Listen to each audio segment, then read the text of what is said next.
오직 한 분이신 여호와 하나님을 내 마음과 뜻과 힘을 다해 사랑하라는 말씀을 지난 3주에 걸쳐서 함께 나누었습니다. 여러분은 이 말씀을 여러분의 마음에 새기셨습니까? 그리고 여러분의 자녀에게 또 여러분의 바깥문에 기록하며 여러 사람들 앞에 그러한 삶을 살아가는 한 주를 보내셨는지 모르겠습니다.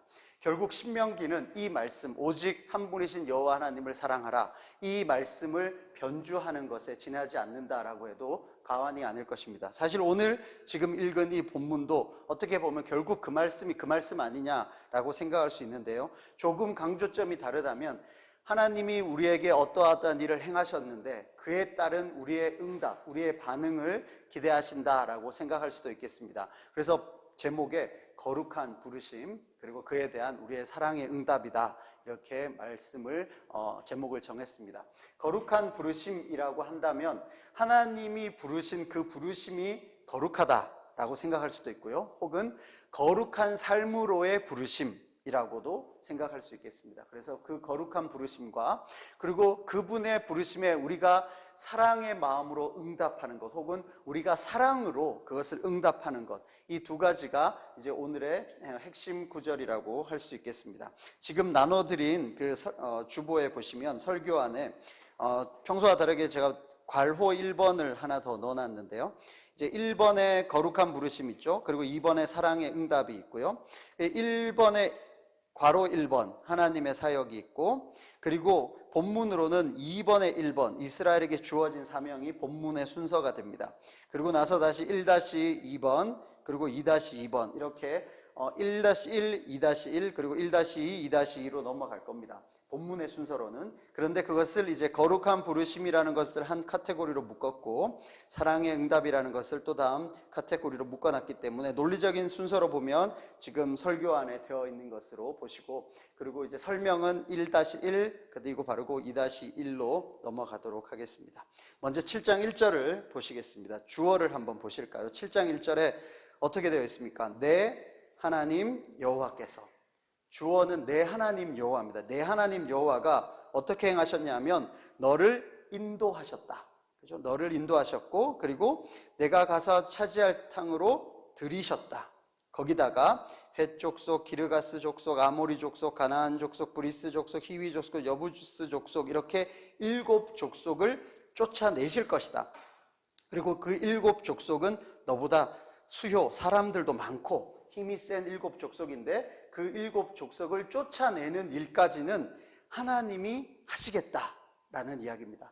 다시 한번 잘 보십시오. 하나님이 하시겠다는 것은 지금 애굽 땅에서부터 인도하여서 그 광야를 거쳐서 이 가나안 땅까지 인도하실 것이고, 그리고 지금 이 땅을 차지하게 주실 것이고, 땅만 주시는 것이 아니라 거기에 살고 있었던 7 원주민들을 다 쫓아내시는 것까지는 하나님이 하시겠다라는 겁니다. 그리고 나서는요, 2절부터는 이제 이스라엘에게 사명이 주어지는 겁니다. 이렇게까지 하나님이 하실 거니까 이제 2절을 보면 내 하나님 여호와께서 그들을 내게 넘겨 내게 치게 하실 것이다. 그러니까 이스라엘 백성이 해야 될 일은 그들을 치는 일이 될 것입니다. 그리고 그때 너는 그들을 진멸할 것이다.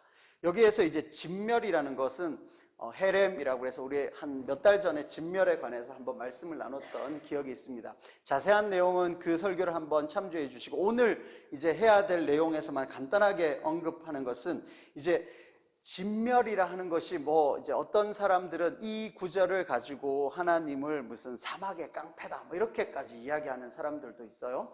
그래서 이 진멸이라는 말 자체 하나만 가지고 보면 하나님을 그렇게 무지막지한 무자비한 존재로 여길 것인가?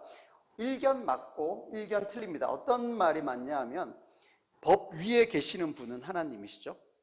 하나님이 법 아래에 있는 건 아니잖아요, 그죠? 법 위에 하나님이 계시고 무지막지한 힘을 가지고 있는, 어느 누구하고도 비교할 수 없는 힘을 가진 존재라는 것으로 보면 사막의 깡패다 그랬을 때 그런 힘이 막강한 분이라는 표현이면 맞겠죠. 그렇다고 해서 아무나 막 다 죽여버리고, 혹은 이스라엘 백성을 제외한 모든 민족은 다 필요 없다, 다 죽여야만 하는 존재다라는 의미로 깡패다, 이런 의미는 절대 아니겠죠. 왜냐하면 하나님은 처음부터 아브라함을 부르실 때부터 내가 너로 인하여 천하 만민이 혹은 열방을 너를 통하여서 다른 이들에게 복을 전해줄 것이고 네가 복의 근원이 될 것이라고 말씀하셨습니다. 또한 이스라엘 백성에게도 너희는 내 앞에 제사장 나라가 될 것이고 너를 통하여서 하나님이 일하실 것이다. 여기서 말하는 천하 만민 혹은 열방은 하나님이 증오하는 대상이거나 제거할 대상이 아니고 결국은 사랑하시고 구원할 대상인 거거든요. 그러니까 지금 이 장면, 진멸이라는 단어만 하나 놓고 봐가지고 이 가나안 백성 다 죽인다, 하나님 너무 무자비하시다, 또 그런 건 아니라는 거죠. 또 하나는 죄를 짓는다면 이스라엘 백성조차 진멸의 대상이 되는 겁니다. 가나안 족속만 진멸이 되는 것이 아니라 이스라엘 백성들도 그 아름다운 땅이 그들에게 멸절의 땅이 될 것이다. 하나님의 말씀을 순종한다면 여기가 아름다운 땅이 될 것이고 너네가 천대까지 살겠지만 너네가 하나님의 말씀을 순종하지 않는다면 너희들을 여기에서 쫓아낼 것이고 혹은 멸하게 하실 것이고 흩어버리실 것이다 라고 말했기 때문에 결국은 가나안 족속만 미워하시고 이스라엘 백성을 사랑하신다, 그냥 그 구도로 하나님은 완전 깡패 같아, 이게 아니라 하나님은 죄에 대해서 그렇게 무서울이 많지, 혹은 그 죄의 값을 중하게 여기시는 거죠. 하나님이 죄의 값을 중하게 여기시는 게 어느 정도였냐면 자신의 아들을 죽여서라도 그 죄값을 받아내신 거거든요. 하나님이 죄의 값을 얼마나 무겁게 혹은 끝까지 받아내시냐면 자신의 아들의 피값으로라도 죄의 값을 받아내신다는 겁니다. 그런 의미에서 보면 그냥 깡패 정도가 아니라 너무너무 무서운 분이죠. 죄 앞에서만은 어느 누구하고도 타협할 수 없는, 그냥 좋은 게 좋은 거라고 넘어가지 않는 분이라는 거죠. 그렇다면 우리가 죄라는 것을 생각할 때 하나님이 죄에 대해서 그렇게 엄정하신 마음으로 혹은 진노의 마음으로 갖고 계시는 그것을 우리는 너무 쉽게 생각하지 않나? 그런 점도 다시 한번 돌아보았으면 좋겠습니다.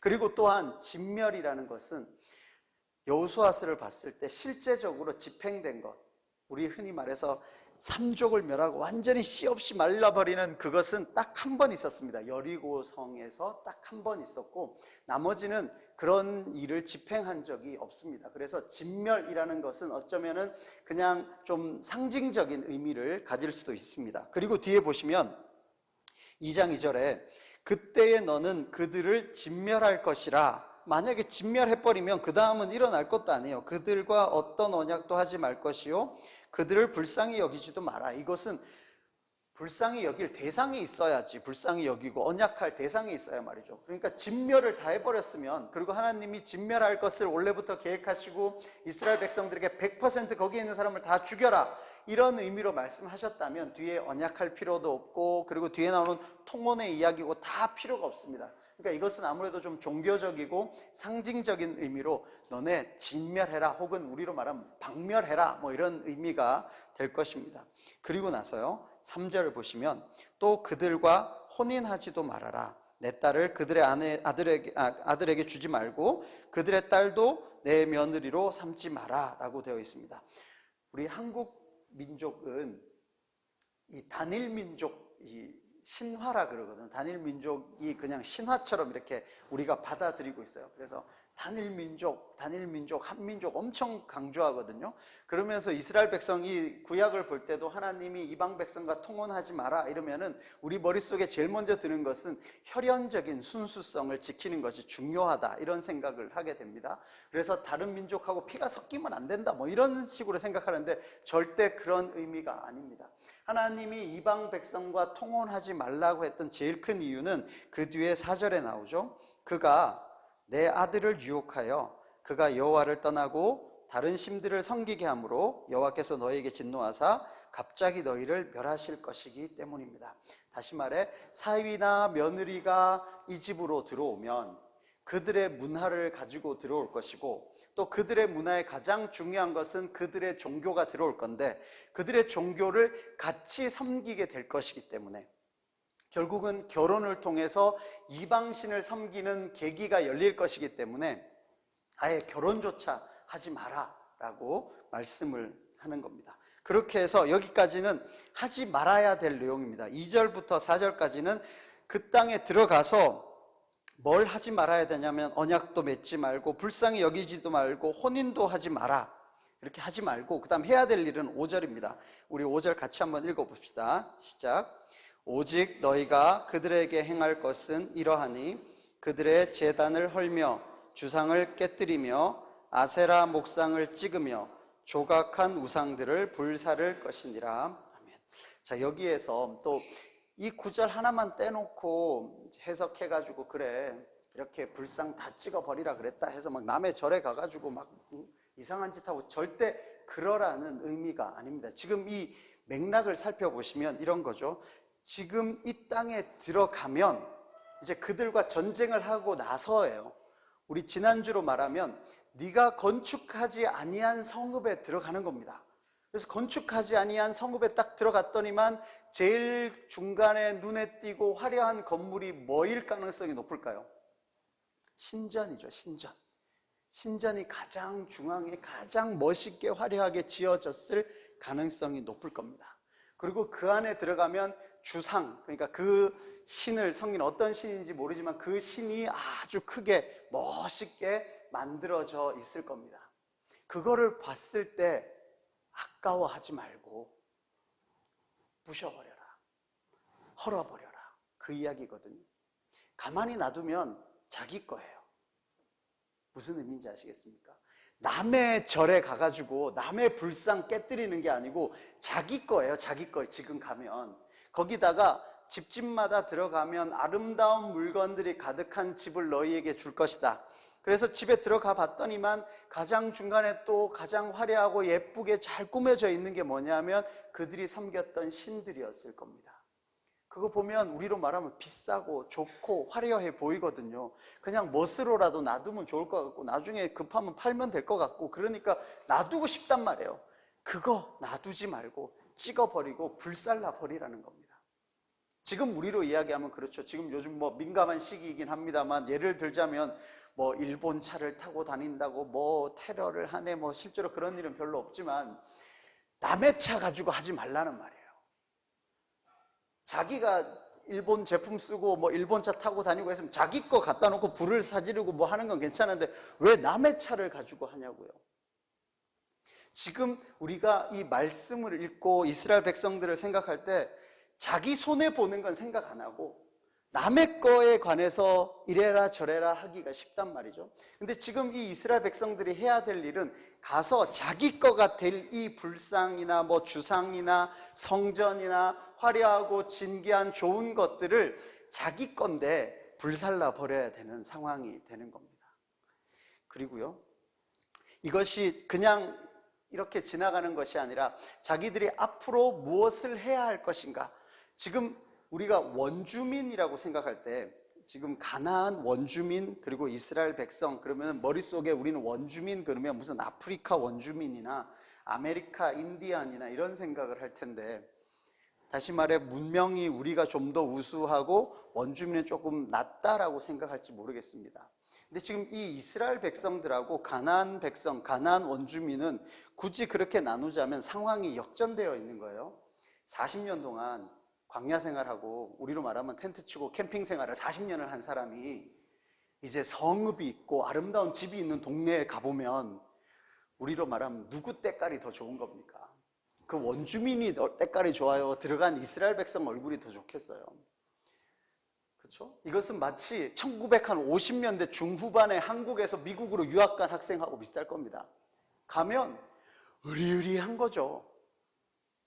혹시 2층 집이 있었다면 한 50대 미만인 사람은 2층 집은 본 적도 없을 겁니다. 매일 텐트 치고 살았는데 매일 텐트 치고 살던 사람들이 가서 도로도 있고 하수도도 있고 목욕탕도 있고 막 건물이 2층, 3층까지 있는 거 보면 눈이 막 돌아가는 거예요. 자기들보다 훨씬 우월한 문화와 그리고 그 우수한 그 모든 세련된 것들 혹은 사람들이 지나가면서 입고 있는 옷들조차 다를 거 아닙니까? 그런 모든 것을 봤을 때 와 좋다. 그리고 막 따라하고 싶을 거거든요. 그거 하지 말라고요. 자기보다 저급한 게 아니라 자기보다 훨씬 좋아 보이는 거, 우리로 이야기하면 저렇게 살면 되게 멋있어 보이고 쿨해 보이는 그런 것들 하지 말라는 이야기를 하고 있는 겁니다. 자, 그렇다면 지금 이 5절까지의 이야기 하나님이 1절에서 하셨던 일을 보십시오. 너를 인도하여 내시고 땅으로 들이시고 7 족속을 이제 쫓아내실 것이다. 세 가지 하나하나 쉬운 일이 없습니다. 수십만 명을 애굽에서 탈출시키는 거잖아요. 그죠? 그리고 또 수십만 명을 40년 동안 광야에서 먹이고 입히면서 그 광야를 지나가게 해야 돼요. 그리고 훨씬 강한 7 족속을 쫓아내실 거랍니다. 이 어마어마한 일을 하나님이 하신대요.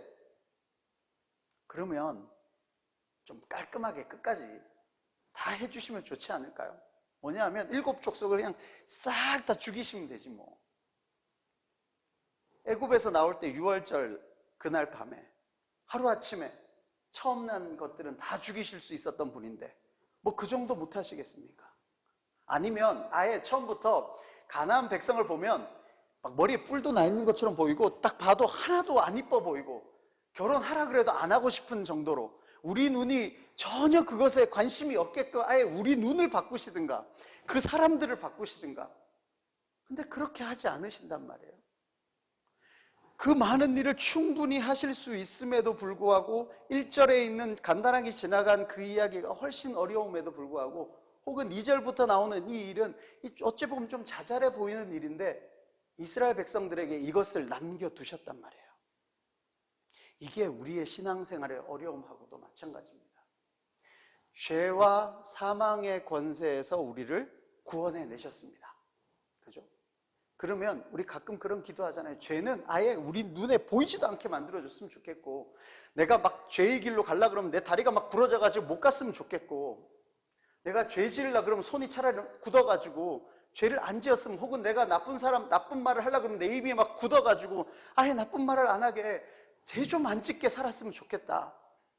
그런 생각 해보신 적 없습니까? 그런데 하나님은 그렇게 일하지 않으신다고요. 죄와 사망의 권세에서 구원해내는 그 어마어마한 일을 하나님이 하신 뒤에 우리에게 말씀하십니다. 이제 죄와 사망의 권세에서 벗어난 나의 백성답게 살아라. 근데 그 나의 백성답게 살아가는 그 일이 녹록치가 않아요. 죄가 눈앞에 막 있습니다. 1000개 만가지의 선택의 자유가 널려 있어요. 그 중에서 죄의 것들을 내가 눈을 감아가면서 그런 걸 하지 않고 그 중에 하나님의 말씀을 따라 살려는 노력을 우리가 해야 되는 거거든요. 지금 이스라엘 백성들이 가나안에 들어가는 것, 애굽에서부터 탈출해서 광야를 지나서 가나안까지 들어가는 어마어마한 기적과 같은, 아니요, 그냥 기적이죠.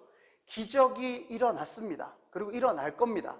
그리고 남은 건 그들 언약 맺지 말고, 불쌍히 여기지 말고, 결혼하지 말고, 혹은 불상이나 뭐 그런 주상들이 있으면 다 깨뜨려 버리고 여호와 하나님만을 섬기며 살아라. 어찌 보면 뒤의 것은 그렇게 어렵지 않아요.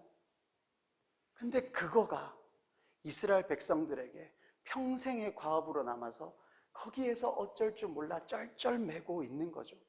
그렇지만 또 하나님은 그것을 여기만 바라보게, 죄의 모양은 절대 없도록 아예 여기만 바라보게만 만들지 않으셨다는 겁니다. 하나님이 예수 그리스도를 통해서 죄값을 치르시고 그리고 우리에게는 구원받은 자의 삶을 허락하셨습니다. 그러면 그 구원받은 자의 삶을 살아내는 것은 우리에게 남겨져 있는 숙제가 될 것이고, 또 다르게 표현하면 우리가 그렇게 살아갈 수 있는 특권이 있는 거예요. 하나님의 백성답게 살아갈 수 있는 특권이 있는데 그것을 살아내는 것은 우리에게 있는 거죠. 마치 그런 겁니다. 뭐 교회 빼먹고 어디 놀러 갔다. 그러면 아예 못 가게 차를 막 고장나게 하시던가, 가다가 막 다치게 하거나, 헌금 빼먹고 뭘 사 먹었더니만 뭐 식중독에 걸린다거나, 그럼 다시는 안 그럴 텐데 그렇게 안 하신다고요. 안전하게 잘 갔다 오기를 하나님이 인도하시고 보호하실 거고, 헌금 빼먹고 사 먹어도 체하지 않도록 잘 먹고 잘 크도록 내버려 두신다고요. 그리고는요, 결국은 자기가 하나님을 선택해서 하나님을 섬기는 그날까지 기다리고 또 기다리고 기다려 주시는 분이 하나님이시죠. 그거 못하게 딱 올가매가지고 앞도 뒤도 못 돌아보게 만드는 그런 로봇처럼 우리를 만들지 않는 겁니다.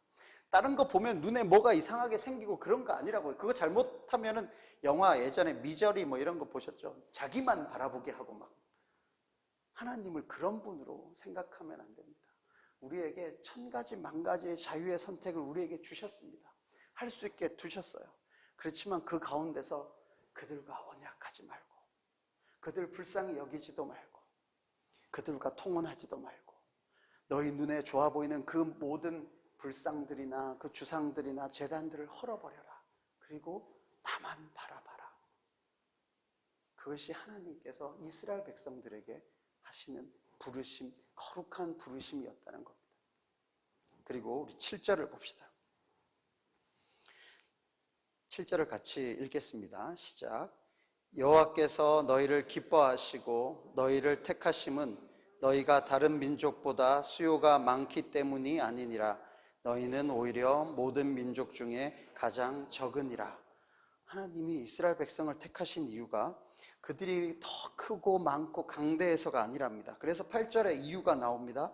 다만 너희를 사랑하심으로 말미암아, 또는 너희 조상들에게 하신 맹세를 지키려 하심으로 말미암아. 이것을 이제 그냥 쉽게 신학적으로 줄여서 하나님의 사랑 혹은 사랑하심, 그리고 하나님의 신실하심, 하나님이 그 약속을 지키시는 것을 이야기하는 거죠. 이런 것은 쉽습니다. 아브라함과 이삭과 야곱에게 약속하신 거예요. 400년도 넘은 400~500년 전 옛날에 약속한 거예요. 지금 우리로 이야기하면 임진왜란 전에 약속했던 거예요. 임진왜란 전에 누가 우리 집에서 1억을 빌려갔다 칩시다. 근데 우리는 잊어버리고 살고 있는데 그 사람이 500년 지나가지고 갚는 거예요. 아브라함과 이삭과 야곱에게 약속하셨지만 이스라엘 백성들 다 기억도 못하고 하나님이 누군지도 모르고 살고 있는 그들에게 내가 예전에 약속했기 때문에 지금 이것을 이룬다라고 하는 겁니다. 그리고 그거 무엇보다도 내가 너희를 사랑하기 때문에 인도하여 내었다라고 말씀하는 거죠. 그리고 나서 뒤에 보면은 이제 9절에 그런즉 너는 알라 오직 내 하나님 여호와는 하나님이시요 신실하신 하나님이시라. 그를 사랑하고 그의 계명을 지키는 자에게는 천대까지 그의 언약을 이행하시며 인애를 베푸신다. 여기에서도 또 천대까지 이래가지고 이스라엘 때부터 지금까지 몇 대냐 이런 거 헤아리고 그러면 안 됩니다. 지금 천대라는 것은 그만큼 영원하다. 너희들을 향한 사랑과 신실하심은 하나님이 영원하게, 우리가 흔히 천세를 누리소서 그리고 만세 만만세, 그 만세가 만세인데 그걸 또 헤아리고 있으면 안 되잖아요. 그렇게 사랑과 신실하심은 천대에 이르는 것이고, 그리고 10절에 그를 미워하는 자에게는 당장에 보응하여 멸하시나니 여호와는 자기를 미워하는 자에게 지체하지 아니하시고 당장에 그에게 보응하시고, 혹시 다른 구절에 3대와 4대까지 하겠다라는 것이지 한번 찍히면 넌 끝까지 내가, 이런 의미가 아니라는 겁니다. 하나님의 사랑하심과 신실하심은 영원하고 그에게 순종하지 않는 사람들에게는 당장에 보응하시지만 그것이 또한 그 대에 혹은 몇 대에만 머무를 것이다 라는 이야기입니다. 그리고 나서요 11절에 이야기합니다. 그런즉 너는 오늘 내가 내게 명하는 명령과 규례와 법도를 지켜 행할지라. 여기에서 중요한 단어가 나오죠. 너. 예전에도 한번 말씀드렸을 겁니다. 계속적으로 이야기할 때 너희들, 2인칭 복수형으로 너희들 이야기하다가 정말 중요한 이야기를 할 땐 너, 한 사람 한 사람을 지목하는 겁니다. 우리는 그냥 이렇게 묻어가는 거 좋아하잖아요. 신앙생활 할 때도 큰 교회, 좋은 교회, 그냥 거기에서 신앙생활하면 저 어느 교회 다녀요? 그럼 그게 이제 자기 신앙을 보증하는 것처럼, 혹은 저희 목사님 누구예요? 그거는 목사님인 거고 본인의 신앙생활하고 아무런 관련이 없습니다. 너희는 해가지고 이렇게 불특정 다수에 묻혀가지고 저희들은 이러면서 묻어있지 말고, 십계명에서부터 말씀하실 때 규례와 법도를 지켜 행하라 할 때 누구에게 말하냐면 너 한 사람 한 사람을 지목해서 너는 이라고 이야기합니다. 그리고 뒤에 오늘이라고 이야기하죠. 오늘, 내일 하지 말고 오늘. 웃긴 이야기로, 그죠? 다이어트는 언제부터 하는 거죠? 내일부터 하는 거죠. 근데 하나님 말씀 지키는 건 언제부터 하라는 겁니까? 오늘 하라는 겁니다. 지금 당장. 그래서 그런즉 너는 오늘입니다. 우린 이것을 그냥 묻어가는 거 좋아하고 슬쩍슬쩍 미루는 거 좋아하는데, 규례와 명령을 지키는 일은 너 한 사람 한 사람이 오늘부터 해야 된다라는 겁니다. 그래서 우리가 이것을 즉각성이다 혹은 현재성이다 뭐 이런 이야기를 붙여서 이야기하는 거죠. 그래서 이것을 지키는 것, 무엇을 지키는 것이 왜 중요하느냐, 우리 그냥 사랑합니다 말로만 하면 되지 않을까 싶은데 사랑하는 것과 지키는 것에 대해서 예수님께서 어떻게 말씀하셨는지 한 구절 찾아봅시다. 요한복음 14장입니다.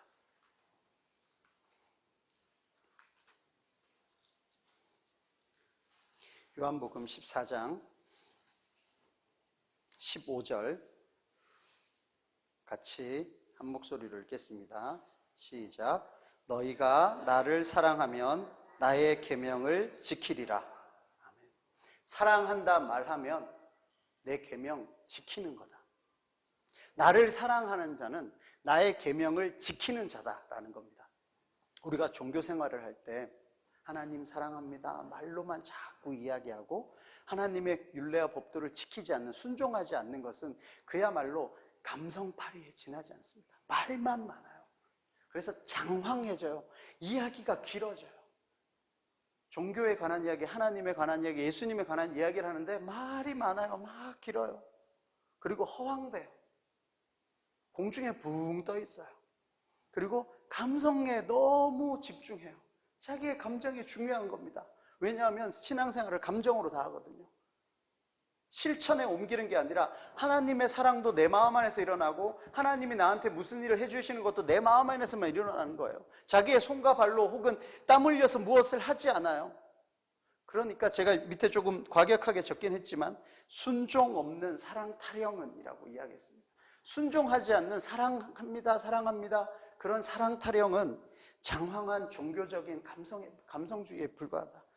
그냥 그러고 마는 거예요. 감정 소비하고 마는 겁니다. 신앙생활을 이렇게 하면 안 된다는 거죠. 하나님을 팔 때 하나님 사랑합니다 해놓고 그 반응이 순종으로 나타나지 않으면 이렇게 그냥 지나가 버린다는 거죠. 우리가 작심삼일 뭐 이런 이야기 하잖아요. 하나님 말씀대로 살아가려고 1월 1일부터 하면은 막 새벽 기도도 많이 나오고 성경도 창세기 또 읽고 안 되면 마태복음 읽고 그러다가 이제 한 며칠 지나면 또 흐지부지 되잖아요. 작심삼일을 이겨낼 수 있는 가장 좋은 방법이 있죠. 뭐죠? 예, 작심을 또 하는 거죠. 3일 있다 또 하고, 작심삼일에서 월요일 날 시작해서 월, 화, 수 해서 안 되면 목요일 다시 해가지고 목, 금, 토 하는 거죠. 그리고 또 주일 와가지고 또 마음 먹고 월, 화, 수 살다가 또 안 되면, 그래서 수요일 기도회가 있는 거거든요.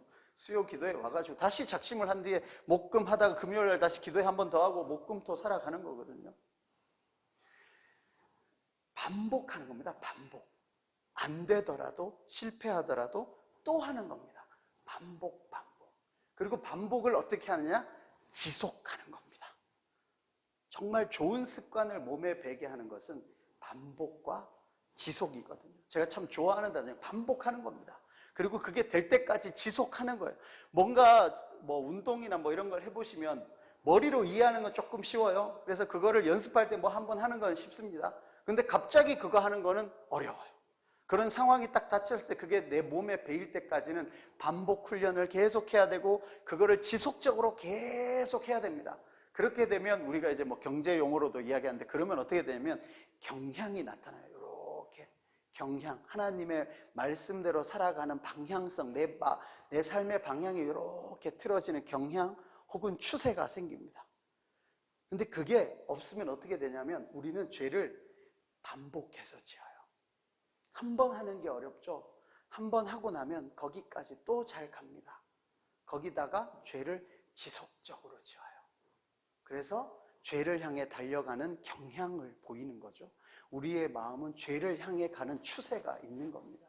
근데 그것을 뒤집어서 우리는 가만히 있으면 그렇게 되는 존재이기 때문에 그렇지 않게 살아가려고 반복하고 또한 그것을 지속적으로 계속 해야만, 그런즉 너는 오늘 하나님을 사랑한다고 말로만 하지 말고 그 계명을 지키는 일을 반복하고 지속해서 그러한 경향이 있게끔 내 삶의 방향이 세상을 향해 가는 것이 아니라 하나님을 향해 가는 경향을 보이도록, 그래서 하나님 향해 살아가는 사람으로 살아가라는 이야기입니다. 그래서 사랑만 있고 순종함이 없으면 그냥 말만 길어지는 감성주의에 빠질 우려가 있는 겁니다. 하지만 또 반대의 우려도 있습니다. 열심히, 특히 이제 한국에서 기독교인들 중에 열심히 하는 거에 이제 혹은 순종에만 계속 방점이 찍혀 있으면 어떻게 되면 사람이 막 이렇게 인상을 써요. 싸워 나가는데 이제 최선을 다하거든요. 그래서 내 몸을 쳐서 복종시키는 그 일을 많이 합니다. 그러면 40년, 50년 신앙생활을 하면 사람이 이렇게 푸근해져야 되는데 인상을 팍 쓰고 살아요. 그 싸움에 너무 집중을 하는 거죠. 그래서 고린도전서를 한번 찾아봅시다. 고린도전서 13장입니다. 고린도전서 13장. 사랑장이라고 이야기하는데 최근에 참 잘 안 하고 안 읽는 것 같아요. 13장 1절부터 3절을 우리 천천히 읽어봅시다. 시작. 내가 사람의 방언과 천사의 말을 할지라도 사랑이 없으면 소리나는 구리와 울리는 꽹과리가 되고, 내가 예언하는 능력이 있어 모든 비밀과 모든 지식을 알고 또 산을 옮길 만한 모든 믿음이 있을지라도 사랑이 없으면 내가 아무것도 아니요 내가 내게 있는 모든 것으로 구제하고 또 내 몸을 불사르게 내어줄지라도 사랑이 없으면 내게 아무 유익이 없느니라. 아멘. 순종하려고 발버둥 치는데 뭐가 없으면 아무 유익이 없다고요? 사랑이 없으면 아무 유익이 없습니다. 근데 지금 이 우리 1절에서 3절 읽었잖아요.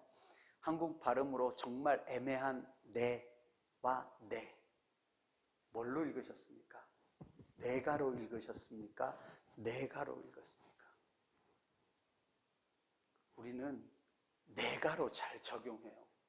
아까도 말했지만 남의 일본차 태우는 건 잘할 줄 몰라도 자기 건 안 해요.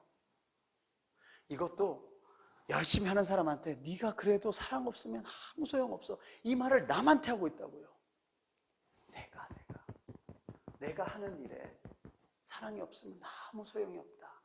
순종하는 거에 열심을 내다가 내가 사랑을 잃어버린다면 아무 소용없다.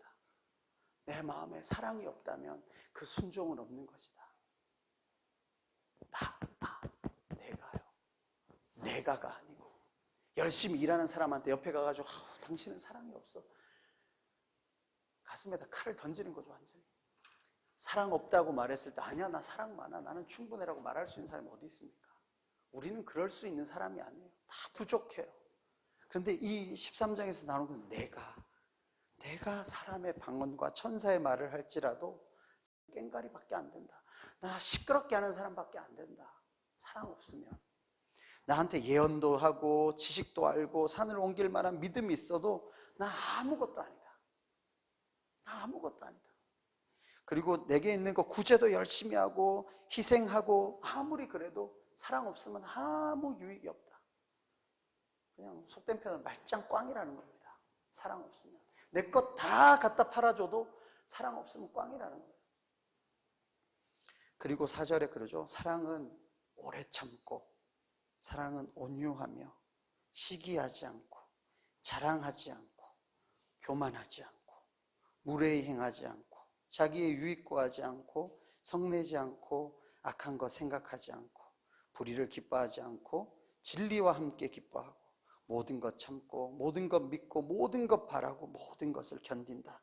사랑은 언제까지 떨어지지 않고 예언도 패하고 방언도 그치고 지식도 패하겠지만 또 우리는 부분적으로 알고 부분적으로 예언할 거지만 결국 마지막까지 남는 것은 믿음, 소망, 사랑, 그 중에 제일인 사랑이다 라는 이야기입니다.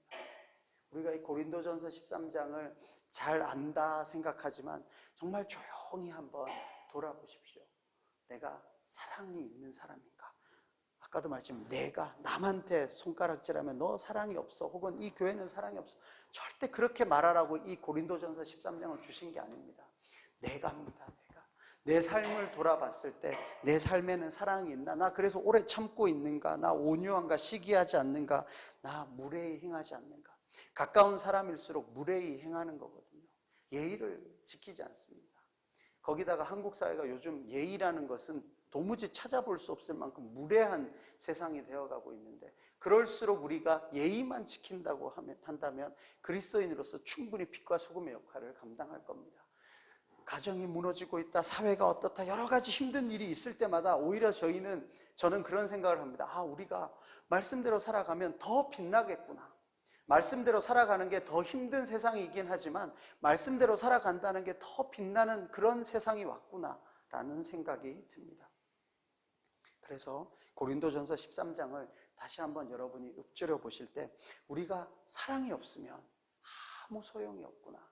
내가 순종한다고 막 발버둥 치는데 그 안에 내 사랑이 없으면, 하나님에 대한 사랑이 혹은 이웃에 대한 사랑이 없으면 난 아무것도 아니구나. 그래서 밑에 제가 좀 또 그렇게 썼습니다. 사랑 없는 율법 준수는 냉정하고 비성경적이고 그냥 율법주의일 뿐이다. 예수님이 그렇게 야단치셨던 서기관과 바리새인들이 그렇게 살았거든요. 율법 준수하는 거에 이렇게 해야만 한다라는 것에 사로잡혀서 그거 하는데 열심을 다했지만 그들 마음에는 사랑이 없었어요. 우리 세월이 깊어가면 깊어갈수록, 교회에서 오랜 생활을 하면 할수록 사랑이 많고, 그래서 참아주고, 그래서 좀 더 넉넉해지고 모든 것을 품에 안아줄 수 있는 그런 사람들이 돼야 되는데, 오히려 정죄하고 그러면 안 된다, 해야 한다, 하지 말아야 된다가 점점 많아지는 거예요. 그게 바로 서기관과 바리새인들이 했던 일이고, 예수님이 오셔서 무너뜨려 버렸던, 깨뜨려 버렸던 그 장로의 유전과도 마찬가지입니다. 그런데 또다시 생겨요. 우리 인간들은 그런 존재예요. 또다시 그런 게 자꾸 생깁니다. 그럴 때마다 사랑은, 혹은 사랑이 없으면 나 아무것도 아닌데, 그런 생각을 하셨으면 좋겠습니다. 말씀을 정리하도록 하겠습니다. 하나님은 이스라엘을 택하셔서 거룩한 백성으로, 또 열방을 향한 제사장 나라로 세우셨습니다. 그 일을 위해 하나님이 하나부터 열까지, 처음부터 끝까지 다 하나님이 하시는 것이 아니라 정말 크고 중요한 일은 하나님이 하셨지만 그 뒤에 거룩한 백성으로 제사장 나라로 살아야 하는 그 삶은 그 이스라엘 백성들에게 너희들이 이렇게 살아야 한다라고 남겨주셨습니다. 자주 말씀드립니다. To be a Christian, 그래서 그리스도인이 되기 위해서는 할 일이 없어요. 가나안에 들어가기 위해서까지, 7 족속을 쫓아내는 데까지는 하는 일이 없습니다. 하지만 as a Christian, 그래서 그리스도인으로서 살아가는 것, 혹은 하나님의 백성으로서 살아가는 그 사명, 그 삶에는 해야 할 일이 많습니다. 언약도 하지 말아야 되고, 불쌍히 여기지도 말아야 되고, 그들하고 통혼도 하지 말아야 되고, 좋은 문화 봤을 때 부러워하지도 말고, 부셔버려야 될 건 부셔버리고, 불살라버릴 건 불살라버려야 돼요. 우리가 그렇습니다. 지금 이 세상에 그리스도인으로 살아가는 일이 녹록지가 않아요. 우리만 이렇게 살면 도태될 것 같아요. 이렇게 살면 바보같이 사는 것 같아요. 손해만 봐야 될 것 같아요. 그리고 되게 부러워요, 그렇게 살아가는 게. 아니면 난 너무 일찍 교회 나왔어, 좀 더 있다 나올 걸. 혹은 교회를 너무 그렇게 심하게 다니면 안 된다, 적당하게 해라, 경계선에 서가지고. 혹은 나는 이미 이렇게 됐으니 너희들은 그러면 안 된다. 이렇게 우리들이 혹시 가르치고 있지는 않나 생각해 봅니다. 우리에게도 마찬가지입니다. 죄와 사망의 권세에서 우리를 구원하여 주신 하나님, 그리고는 그 죄와 사망의 권세에서 벗어난 하나님의 백성답게 살아가는 삶, 그것은 우리에게 남겨져 있습니다. 하나님의 그 거룩한 부르심에 우리는 사랑으로서, 혹은 사랑의 응답을 해야 할 차례입니다. 하나님의 율례와 법도대로 살아가는 것이 우리를 옥죄고 재미없게 살아가는 게 아니라, 그렇게 살아가는 게 정말 사람답게 살아가는 것이고, 그것이 바로 거룩한 백성으로 살아가는 삶인 거죠. 그것이 여러분에게 주어져 있습니다. 그러니까 너는, 여러분 한 사람 한 사람은 오늘, 이제부터 어떻게 사시겠습니까?